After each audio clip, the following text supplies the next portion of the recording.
I was 8 years old the first time I saw him. It was the summer of 1997, and my family had just moved into a modest 2-story house on the outskirts of town. The kind of place that looked warm and welcoming during the day but held a different kind of silence at night. The paint was a fading blue, the wooden porch creaked under the slightest pressure, and the backyard was a vast stretch of untamed grass that backed into the woods. My parents loved it. A quiet neighborhood, my mom had said, relieved to finally be away from the city. My older brother Jake and I weren't as enthusiastic. It was boring, too slow, too still. At first, things were normal. Jake and I spent our days riding bikes through the empty streets, exploring the thick woods, and playing until the last sliver of sunlight disappeared behind the trees. We didn't have smartphones, no internet to distract us. Just long summer days filled with scraped knees and dirty hands. But even then, something about the house never sat right with me. Maybe it was the way the floorboards groaned under my feet even when I was standing still. Or how the air inside felt heavier at night, thick with something unseen. At the time, I thought it was just my imagination. I was wrong. Chapter 1. The First Sight. The second night in our new home, I woke up in the middle of the night with an urgent need to use the bathroom. The house was eerily quiet, the kind of silence that presses against your ears. On my way back to bed, I made the mistake of glancing out my window. That's when I saw him. A tall, shadowy figure stood at the edge of our backyard, just beyond the fence, where the grass met the tree line. He didn't move, didn't fidget, just stood there watching. At first, I told myself it was a trick of the moonlight, maybe the silhouette of a tree bending in the wind.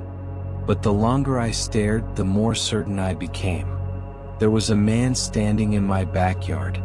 I should have screamed, called for my parents, but I couldn't. I was frozen.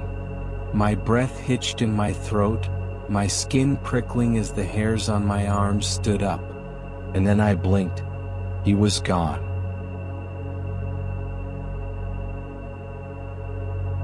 Chapter 2. No one believed me. The next morning at breakfast, I told Jake. There was a guy in our backyard last night, I said, my spoon clinking against my cereal bowl. Jake snorted. Yeah, right? No, really. He was just standing there. Didn't move or anything.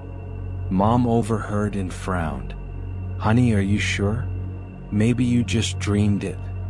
I insisted, but no one believed me. Not Jake. Not my parents. Eventually, even I started to doubt myself. Maybe I had imagined it, until I saw him again. Chapter 3. The Unwelcome Presence. It was a month later. I was playing in the backyard, kicking a soccer ball against the fence when I felt it, that unmistakable sensation of being watched. I turned. He was there, standing in the same exact spot as before, just outside the fence. But this time I could see more details. He was tall, too tall. His limbs were elongated, slightly off, like a marionette with invisible strings. He wore a suit old-fashioned and tattered, as if he had been standing there for decades, waiting. But his face was wrong. There were no eyes, no mouth, just smooth, stretched skin where his features should have been. My blood turned to ice. I blinked. Gone. I ran inside, my breath ragged, my skin clammy. I tried to explain to my mom to get her to understand, but she just gave me a sympathetic smile. You've got a wild imagination, sweetheart. Jake only laughed. Maybe it's a ghost. But I knew the truth. It wasn't a ghost. It was something worse. And it kept coming back. I'd see him from my window late at night, in the reflection of the TV screen when it was turned off. Sometimes I'd catch a glimpse of him standing motionless in the backyard watching. Always watching. But I never saw him move. Until the night he came inside.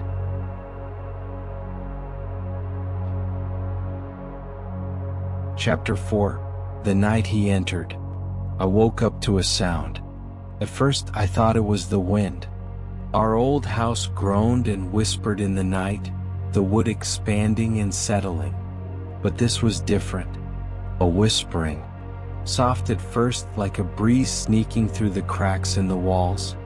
But then it grew louder. It was inside my room. My heart pounded as I sat up, my eyes adjusting to the darkness. That's when I noticed my window. It was open.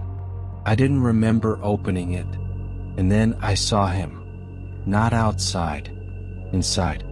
Standing in the corner of my room, his form half swallowed by shadows. I wanted to scream, to run, but I was frozen. My breath came in short, shallow bursts. His head twitched unnaturally, his movements jerky, like a puppet being controlled by unseen hands. And then he took a step toward me. The whispering grew louder. My throat unlocked and I screamed. The lights flicked on. My dad burst into the room. The man was gone. My parents tried to calm me down, telling me it was just a nightmare. My dad checked the window. It was locked. But I knew the truth, and things only got worse.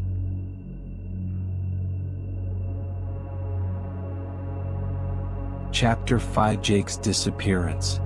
I stopped sleeping. I kept my door locked at night, but it didn't matter. I'd wake up to find my window open, my closet door slightly ajar.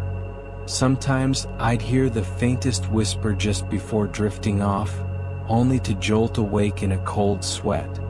Then one night, Jake vanished. It was 3 a.m. when I woke up. The whispering was back. This time it wasn't in my room.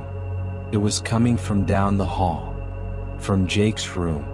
Heart hammering, I slipped out of bed and tiptoed toward his door. It was slightly open. Inside, Jake was sitting up in bed, his eyes wide and vacant.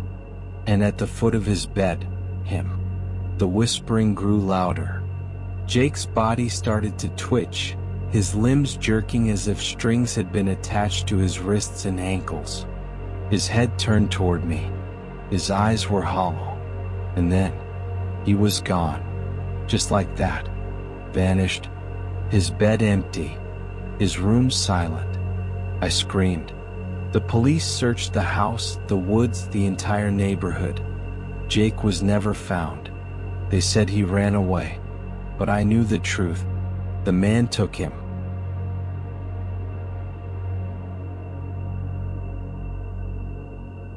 Chapter 6. He never leaves. Years passed. My parents moved away, unable to bear the weight of Jake's disappearance. I grew up, but I never stopped seeing him. Even now, in my apartment, miles away from that old house, he finds me. He doesn't always show himself. Sometimes it's just the feeling of being watched. The flicker of a shadow in the corner of my eye. The whispering in the dead of night. But I know he's waiting. And I know one day he'll take me too. Just like he took Jake. Just like he's been taking all of us. The missing children.